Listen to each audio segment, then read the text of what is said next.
Sud Radio, les vraies voix de l'emploi.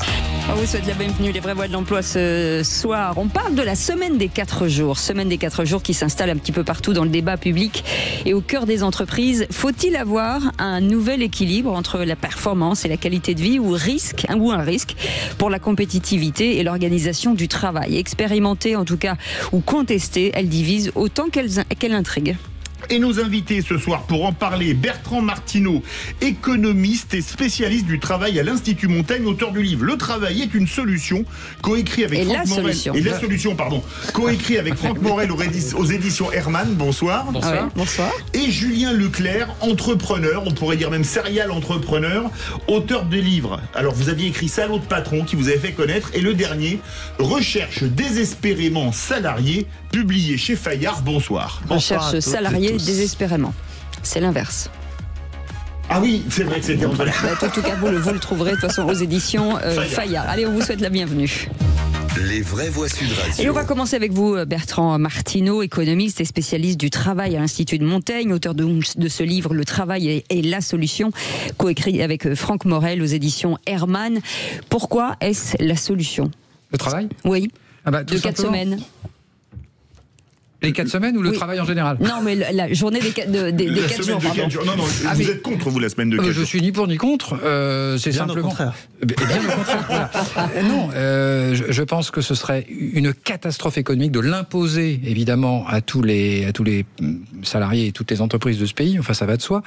Et puis, par ailleurs, il y a quand même une incertitude sur c'est la semaine en 4 jours ou c'est la semaine de 4 jours. C'est-à-dire, est-ce qu'il y a une réduction du temps de travail au passage ou pas? Oui, ça dépend de la façon dont on l'aménage. Bon, et je pense que c'est aussi de ça dont on va parler. Moi, dans le livre que vous avez la gentillesse de citer, je plaide toujours et partout pour la flexibilité du temps de travail, de l'organisation du travail. Il y a des entreprises qui peuvent passer à 4 jours, peut-être même 3 jours d'ailleurs, après tout, pourquoi pas. Il y a des entreprises qui ont besoin de bosser 7 jours, ça dépend du modèle économique, ça dépend de clientèle, ça dépend si vous êtes en B2C ou en B2B, ça dépend... business to business, si votre client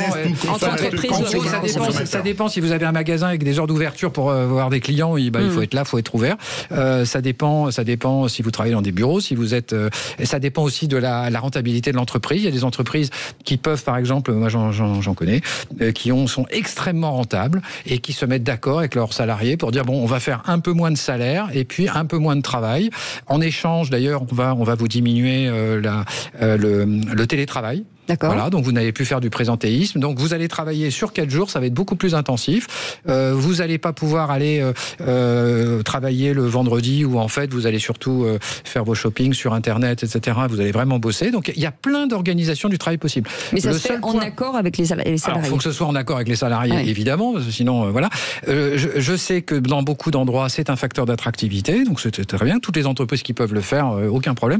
Mon point simplement, c'est que ça ne doit surtout pas être imposé. Et que surtout l'État ne se mêle pas de ça via des subventions, via de la réglementation, ça serait une catastrophe absolue. Julien Leclerc, en entendant Bertrand Martineau, j'ai l'impression que c'est un réquisitoire a posteriori contre les 35 heures qui ont été imposées à tout le monde. Je me trompe. Vous avez bien compris. C'est bien. C'est exactement ça. Le décodeur marche bien. Voilà. En fait, c'est une évidence. Évidemment, je suis complètement en phase avec ce qui vient d'être dit. Le drame des 35 heures, c'est pas les 35 heures. Le drame des 35 heures, c'est d'avoir voulu imposer ce cadre-là à tout le monde. Voilà. Comment vous voulez et de l'avoir, si je peux me permettre, de l'avoir subventionné sur fonds publics. On parle, ça c'est encore un autre sujet. Déjà, la règle, on parle des 35 heures parce que c'est emblématique, mais on pourrait parler de 1000 règles comme ça qui encadrent la vie de l'entreprise. On impose le même cadre à l'hôpital, à un boulanger, à une agence de com, à un resto, à une radio. Ça n'a aucun sens. Et en fait, je plaide aussi pour ça. C'est pour une liberté d'expérimentation à une heure où il y a quand même si je sais qu'on parle plus de la crise budgétaire, de la crise politique, etc., il y a, pendant qu'on est en train de discuter, énormément de secteurs d'activité qui n'arrivent pas à recruter, qui n'arrivent pas à attirer, qui n'arrivent pas à fidéliser. L'agriculture, l'industrie, le bâtiment, la restauration, l'hôtellerie, les services à la personne, mais aussi les cabinets d'avocats, les banques, les assurances, etc., etc. Je crois que le métier où on a le moins de difficultés à recruter, c'est journaliste. Donc il y a énormément de secteurs qui sont obligés d'essayer de se réinventer. et qui ça veut dire qu'il faut repenser le modèle, en fait. Oui, il faut repenser le modèle. Et il y a plein d'outils à disposition, j'en suis convaincu, mais il faut sortir pour ça des idées reçues où, en gros, ce sujet, comme plein d'autres, il est traité de manière hyper binaire. Vous avez en gros les gens de droite. De manière idéologique. Oui, mais bien sûr, absolument. T'as en gros les gens de droite qui disent plus personne veut rien faire dans ce pays, c'est pour ça qu'on trouve pas de salariés. Et de l'autre côté, des gens plutôt idéologie de gauche qui vont dire mais les patrons ont qu'à mieux se comporter, mieux traiter, mieux payer, etc. Et en fait, ces deux réalités-là, elles existent. Il y a des patrons qui se comportent mal, il y a des jobs qui vraiment sont très mal payés. De droite comme de gauche. C'est de droite comme de gauche. Et de l'autre côté, il y a des gens qui n'ont pas envie de bosser dans ce pays, qui préfèrent rester au chômage. Et ça existe, ça énerve, mais c'est une réalité. Au milieu de tout ça, il y a plein de choses, il y a un champ d'expérimentation et la semaine de 4 jours, en tout cas moi je l'ai vécu, est un outil hyper intéressant. Comment vous l'avez mise en place dans une de vos entreprises ? En fait, j'avais un resto, donc en restauration, c'est l'un des métiers les plus en tension de France. Et on galère pendant 3 ans à Lectoure, dans le Gers, zone hyper touristique sur les chemins de Saint-Jacques. Spécialité, le melon de Lectoure, qui est absolument fabuleux. Entre autres. Il y a d'autres melons qui existent, Philippe ? Il y a Cavaillon aussi, mais Lectoure, il est fabuleux. Mais c'était une blague, Philippe. Moitié une blague, quand même, évidemment. Il fait des blagues toute la journée, quand quelqu'un en fait, il la comprend pas. Il se repose jamais. Non, jamais. La souffrance au travail, c'est moi. On galère pendant 3 ans. La 4e année, on décide d'arrêter de galérer. On réunit l'équipe, on leur dit qu'est-ce qui se passe, pourquoi on n'arrive pas à trouver. Et en fait, tout y passe. L'argent qui est vraiment revenu depuis 2022 sur le dessus de la pile et qui est parce qu'on a passé des décennies à dire que c'est la reconnaissance, l'ambiance, etc. L'argent, le pouvoir d'achat, les logements. On a pris des logements. Première décision qu'on prend, c'est de prendre des logements pour nos saisonniers. On cherchait 30 personnes en saison, on ne trouvait jamais. Tous les éléments de première nécessité, dans l'absolu. Deuxième élément qui est sorti, c'est qu'en fait, on a rendu ces logements parce qu'on les avait pris à 5 minutes en voiture. Mais les gens n'avaient pas de voiture. 90% des candidats n'avaient pas de permis ou pas de voiture. Parfois les deux, mais ou parfois ça les dérangeait pas de conduire sans permis, mais nous, ça nous dérangeait un peu. Et puis, à un moment donné, on a beaucoup parlé de rythme. Et en restauration, c'est important. Il y a les coupures, il y a les week-ends, etc. Et en fait, on a fait des horaires à la carte. C'est vraiment ça qu'on a fait. Et on est allé sur la semaine de 4 jours, pour le coup. Et quand on a mis ça en place, ça a tout changé. On est passé de 0 réponse, parce que c'est ça la réalité. Vous mettez une annonce, vous n'avez aucune candidature, à des listes d'attente. Ah oui, à ce point. Ça a tout changé. On s'est retrouvé avec des listes d'attente. Et ça a répondu à... Quand vous trouvez personne, en fait, il y a 2 drames. Il y a un drame qui est évident. Les restos ferment. Ils n'ont personne pour servir, ils ferment. Ou alors, ça a dû vous arriver, ils disent on est complet. Et vous voyez bien que la salle est à moitié vide, maintenant on est complet, parce qu'ils n'ont pas assez de monde. Mais l'autre drame, qui est moins politiquement correct, c'est que vous ne choisissez plus. C'est-à-dire que toutes les personnes qui se présentent, vous les prenez, puisque de toute façon, il n'y a personne d'autre. À l'agonie, oui. Donc par exemple, vous avez quelqu'un qui sent l'alcool dans un bar, vous aviez plutôt écarté le truc, vous prenez. Voilà. Ah oui. Je reviens avec vous, Bertrand Martineau, sur ce livre Le travail est la solution. Je reviens sur la valeur travail en général. On a l'impression qu'on s'est un peu éloigné de cette valeur travail, comme une importance dans son quotidien. On a tendance à le repousser en disant on n'a plus envie de travailler en fait, ou plus comme avant. Alors c'est plus compliqué que ça en fait. Si on regarde quantitativement, les gens travaillent moins au cours d'une vie que dans les années 50-60. Donc il ne faut pas s'étonner si quand on leur demande est-ce que le travail est très important pour vous, quantitativement, ça représente moins de temps. Bon, ça, c'est le premier point. Le deuxième point, c'est que quand on regarde les chiffres de très près, on se rend compte que les Français investissent beaucoup, j'allais dire émotionnellement, dans le travail. C'est-à-dire que dans le travail, ils y mettent autre chose qu'une simple dimension contractuelle. Je donne un service et en échange, je reçois une rémunération. Ils investissent dans un statut, ils investissent dans une reconnaissance sociale. Et de ce point de vue-là, la valeur travail reste très ancrée en France. Et si une partie importante de la population a des frustrations au travail, c'est précisément parce que, paradoxalement, les Français attendent beaucoup du travail. Et en fait, le compte n'y est pas. Alors, en termes de rémunération, ça on pourrait peut-être en parler, à cause des charges sociales, etc. Donc, le travail n'est pas assez reconnu. On a des problèmes de management dans beaucoup d'entreprises, il faut bien le dire, en France. Et donc, en fait, c'est une sorte de grande déception, en fait. C'est-à-dire que les gens investissent énormément et c'est un peu comme un amoureux déçu. Et ils se retournent, en fait, avec une frustration importante. Donc, c'est comme ça qu'il faut analyser les choses. On pourrait citer Serge Gainsbourg, Je t'aime moi non plus, qui est assez complexe. Et ça pourrait, finalement, ça pourrait peut-être résumer, finalement, l'attitude des Français aujourd'hui par rapport au travail. Aussi bien les jeunes, d'ailleurs, que les plus anciens. Car il y a un désenchantement qui traverse un peu toutes les générations, tous les secteurs d'activité, mais c'est vrai que il n'y a pas le travail reste en France un élément structurant pour les identités sociales. Vous êtes passé à la semaine de 4 jours. Vous y êtes resté ou votre patron en est revenu? Venez témoigner au 0826 300 300. Allez, on fait une petite pause, on revient dans un instant. Soyez les bienvenus, on est ensemble jusqu'à 20h. Sud Radio, votre attention est notre plus belle récompense. Ça donne beaucoup de bien aux gens, rien que de vous écouter à la radio régulièrement. C'est très agréable, c'est rare. Bon, écoutez, vous voulez me rendre ému, je le suis un peu. Sud Radio, parlons vrai. Sud Radio, les vraies voix de l'emploi.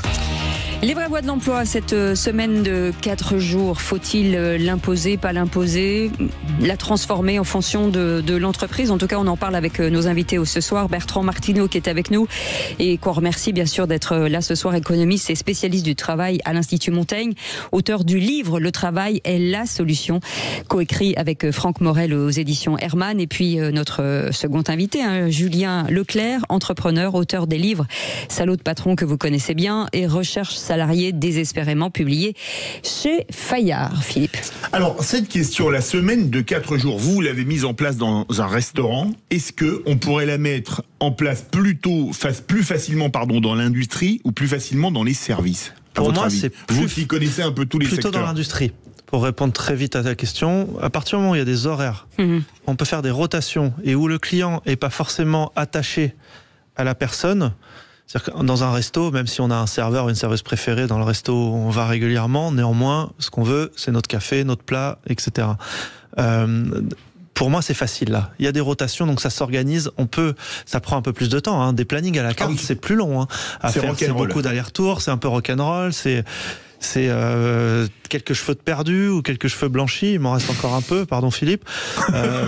Mais c'est un peu plus long, mais c'est faisable. Et donc, je pense que dans l'industrie, quand on fait les 3-8, franchement, on peut écouter les gens. Tu préfères travailler quand? T'as des enfants, t'as pas d'enfants? Moi, j'ai des gens.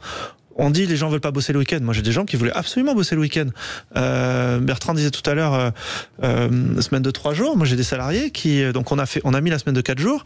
On a fait un point un mois après. Il y en a 4 ou 5 qui ont demandé à revenir. Et il y en a inverse qui sont venus nous dire, moi je voudrais passer en 3 jours, est-ce que c'est possible? Parce que j'ai autre chose à faire, j'ai des chantiers, etc. J'ai des travaux chez moi.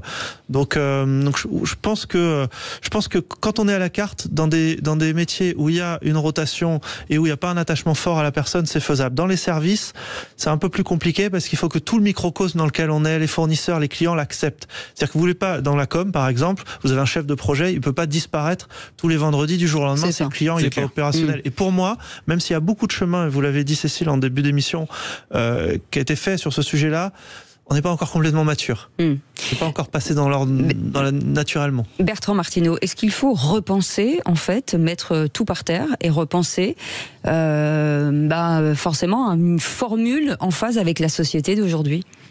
Non, je ne crois pas qu'il faut tout repenser. Je crois que le problème, il est dans nos têtes. C'est-à-dire que le droit du travail aujourd'hui, en tout cas sur la question de la durée du travail, de l'organisation du travail, permet déjà beaucoup de souplesse, à condition qu'il y ait quand même du dialogue social. C'est-à-dire qu'il faut qu'il y ait des syndicats qui signent quand même des accords. Bon, et dans les petites entreprises, évidemment, il n'y a souvent pas de syndicats et c'est difficile d'avoir des accords. Et les branches professionnelles, souvent, qui pourraient se substituer, c'est-à-dire faire des accords types, qui pourraient s'appliquer directement dans les petites entreprises, souvent ne le font pas, parce que pas d'imagination, pas assez créatif, un peu conservateur. Les accords de branche, désolé, sont pas appliqués dans les TPE, PME. Voilà, exactement. Ils sont souvent pas adaptés. Justement, ils ne pensent pas, souvent les branches professionnelles ne pensent pas ça. Il y a beaucoup de chefs d'entreprise qui ne sont pas formés à ça non plus. Mais bien sûr, mais bien sûr. Mais pour reprendre le cas de la journée de 4 heures, le problème n'est pas juridique et réglementaire. Par accord collectif, on peut parfaitement se mettre à travailler 4 heures, 32 heures, il n'y a pas de problème. On négocie les salaires, le temps de travail, l'organisation du travail. Donc c'est pas forcément un problème réglementaire, c'est un problème plutôt culturel. Et puis c'est un problème de modèle économique, comme il vient d'être dit.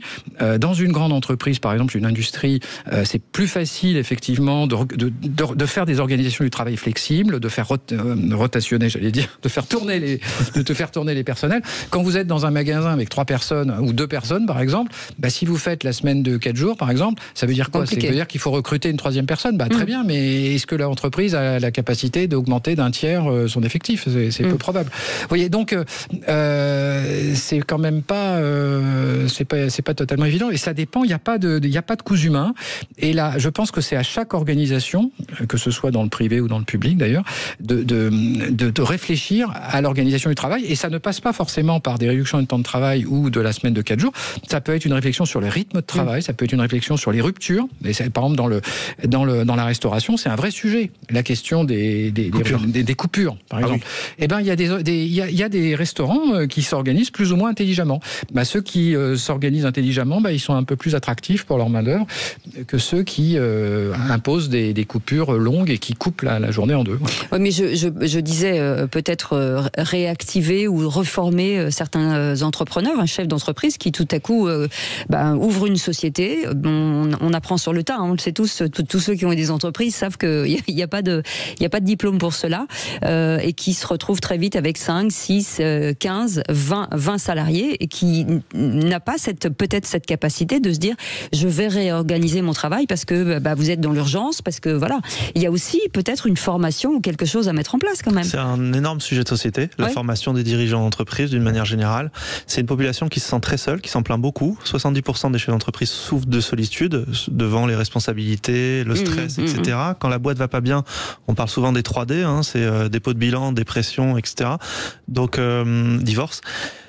Donc il y a besoin, en fait pour moi le premier conseil c'est sortir. En fait il faut que les chefs d'entreprise déjà sortent, s'inspirent, aillent voir ce qui se fait ailleurs. Quand j'ai écrit ce bouquin, là on parle de la semaine de 4 jours, que moi j'ai appliqué, j'ai vu des boîtes qui font des trucs de dingue, sur les vacances illimitées par exemple. Moi je l'ai pas fait, c'est hyper intéressant et les retours semblent hyper pertinents. Moi j'ai qu'ils prennent moins de vacances que ce qu'ils devraient prendre. Il y a des gens qui sont, on revient sur l'investissement affectif dont parlait Bertrand Martineau tout à l'heure, qui est tout à fait réel dans tout un tas d'entreprises. C'est hyper intéressant. Donc il y a des gens, tous les problèmes qu'on peut avoir, des gens les ont déjà réglés. Donc faut sortir, faut s'inspirer. Il y a des organisations qui existent comme le Centre des jeunes dirigeants par exemple, qui est une organisation patronale qui est sans doute la meilleure école de formation du dirigeant en France.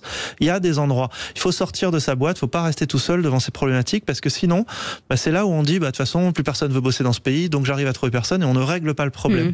Et quoi qu'on en pense, ce problème il est là. Il faut donc bien trouver des solutions. Oui, mais Bertrand Martineau, c'est quand même générationnel cette façon de plutôt volatile du travail. C'est-à-dire ce qui est assez générationnel, c'est la volonté de concilier la vie professionnelle et la vie familiale, une certaine souplesse. Ça ne veut pas dire la volonté de travailler moins. Et ça ne veut pas dire de dévaloriser le travail. Donc il faut bien voir, et il n'y a pas de fracture intergénérationnelle absolument considérable. Les jeunes d'aujourd'hui peuvent parfaitement se traiter. Il n'y a pas d'un côté les jeunes paresseux, de l'autre. C'est ce qu'on raconte depuis la Grèce antique. Chaque génération, c'est des paresseux, et la génération précédente, c'est des héros. Bon, c'est pas comme ça que ça fonctionne, en fait, évidemment. Mais est-ce que la question, un effet pervers, si on imposait la semaine de 4 jours, ce serait pas ce qu'on a vécu, j'y reviens encore sur les 35 heures, c'est-à-dire qu'on demande aux gens de faire en 4 jours exactement ce qu'ils faisaient en 4 jours, ce qu'ils faisaient en 5.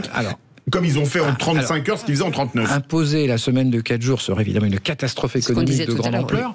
Et moi, personnellement, j'attendrais qu'un autre pays le fasse cette expérimentation. Et si ça marche, on importe en France. Mais nous, en France, on fait des expérimentations, genre les 35 heures ou la retraite à 60 ans. Et 40 ans après, on en paye encore le prix. Bon, donc surtout pas de réglementation générale. Et surtout de la souplesse. Et laissons les partenaires sociaux, même au niveau du contrat individuel, de la souplesse, sachant que quand même, on est un pays qui globalement travaille quand même moins que les autres, et donc même s'il y a des endroits où on peut passer la semaine de 4 jours, j'ai aucun problème avec ça, globalement, le problème de la France, c'est quand même un déficit de travail, et on travaille quand même globalement à peu près 3 semaines de moins que les Allemands, en tout cas les salariés à temps plein. Mais ça crée quand même des inégalités, parce que vous l'avez dit tout à l'heure, sur certains métiers, ce sont des postes qui sont quand même difficiles, ou difficilement on peut effectivement passer aux 3 jours ou 4 jours par semaine. Vous l'avez dit, lorsque vous suivez des dossiers, lorsque vous avez une expertise. Aujourd'hui, on a quand même pas mal de gens qui sont ultra experts sur certains sites, et on ne peut pas déroger, on ne peut pas. Certains disent, mais si moi je le perds, c'est une catastrophe. On en vient à un truc vachement bien qui est pas dans le code du travail, c'est le talent. Et ça se rémunère. Et dans le code du travail, c'est pas prévu. Et toutes les réglementations qui encadrent la vie de l'entreprise, il n'y a pas de talent. C'est en fonction il faut mettre les rémunérations en fonction de la durée du travail, en fonction de la qualification, etc. À un moment donné, il y a des gens qui ont plus de talent que d'autres, ou qui sont plus indispensables que d'autres. Oui, mais l'argent n'est pas une qualité de travail. C'est-à-dire que si certaines personnes préfèrent 4 jours pour se reposer... Après, des inégalités, il y en a, mais les métiers n'ont rien à voir les uns avec les autres. Donc il y a des disparités entre une entreprise et une autre, et des disparités entre un métier et un autre. Moi, je trouve ça complètement normal. Je reviens sur la question de génération, parce que pour le coup, je suis pas complètement d'accord. Alors là où je suis d'accord, c'est que c'est un débat antique. J'ai trouvé des articles de presse d'une modernité absolue dans les années 70 sur le sujet. Orelsan dit très bien ça. Toutes les générations disent que celle d'après fait n'importe quoi. En revanche, je trouve moi, pour ma part, qu'il n'est pas du tout plus facile de gérer quelqu'un qui a 50 ans, qui a 20 ans de boîte, qu'un jeune. Je trouve que ce sujet d'équilibre vie privée, vie pro, il est partout, il est très exacerbé en plus par le télétravail. Ça ne concerne pas toutes les activités, évidemment. Mais on passe en moyenne 14 heures par jour chez soi. Et on prévoit que dans 5 ans, on passera 20 heures par jour chez soi. Donc on a de plus en plus de mal à faire sortir les gens de chez eux. Et ça, c'est toute génération confondue. La seule chose, c'est vrai sur la jeunesse, c'est qu'ils ont une manière un peu plus abrupte de dire les choses. Mais est-ce que notamment avec l'arrivée de l'IA qui va permettre de faire des gains de productivité énormes, est-ce que le sujet de la durée du travail ne va pas revenir malgré nous sur le devant de la scène ? Eh ben, on va voir.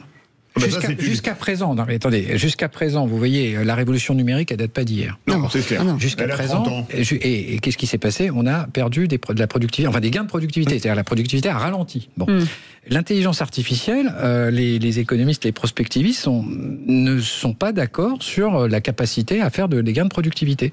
Et il y a des métiers dans lesquels les gains de productivité sont difficiles. Et le coiffeur, par exemple, les gains de productivité sont pas évidents. Le violoniste, c'est pas évident. Le serveur de restaurant, c'est pas évident. Sauf à transformer tout le monde en robot. Mais là, c'est peut-être l'humanité qui disparaît. Et là, on est dans un autre univers. Mais tant que... C'est après-demain, ça. Voilà, ça, c'est après-demain. Mais à horizon prévisible. C'est-à-dire, si vous vous placez à 10 ou 15 ans, il y aura encore des serveurs de restaurant, il y aura des plombiers. Ils vont pas être remplacés par l'IA. Et donc, jusqu'à présent, l'IA ne délivre pas des gains de productivité gigantesques. Alors, ça arrivera peut-être. Et dans ce cas-là, on pourra reparler de réduction du temps de travail. Mais aujourd'hui, je suis désolé, la productivité a fortement ralenti depuis les années 90. Les salaires, du coup, ont évidemment beaucoup ralenti aussi, d'où les problèmes de pouvoir d'achat. Et donc, moi, j'attends de voir si l'IA va véritablement révolutionner. Faire des gains. Voilà, parce que l'IA va révolutionner beaucoup de métiers, va révolutionner beaucoup de process de production, évidemment. Mais le fait qu'elle nous fasse faire des gains de productivité gigantesques partout, n'est pas du tout avéré. Ce qui est intéressant, c'est qu'elle s'attaque à des métiers plutôt créatifs, là où avant c'était sur des métiers manuels. Ça, c'est nouveau. Voilà. Merci en tout cas, merci beaucoup Bertrand Martineau, économiste et spécialiste du travail à l'Institut Montaigne, auteur du livre Le travail est la solution, coécrit avec Franck Morel aux éditions Hermann. Merci beaucoup Julien Leclerc, entrepreneur, auteur des livres Salaud de patron et celui-ci Recherche salariée désespérément, publié chez Fayard. Merci vous étiez passionnant. Vous restez avec nous dans un instant. Magali Berda sera avec nous. On ne vit pas dans la même France. Les invités, Gamal Abina, Jean-Philippe Tanguy, et se pose la question, la justice est-elle utilisée comme une arme politique ? 0826 300 300, et nous on se retrouve demain à 18h. Absolument. Merci à notre équipe formidable, Max, Aude, Justine, Baptiste et Clément. Passez une belle soirée. Je peux garder mes doigts, Cécile ? Vous pouvez les garder. Merci beaucoup. Salut, à demain. Sud Radio. Sud Radio. Parlons vrai. Parlons vrai. Sud Radio. Parlons vrai.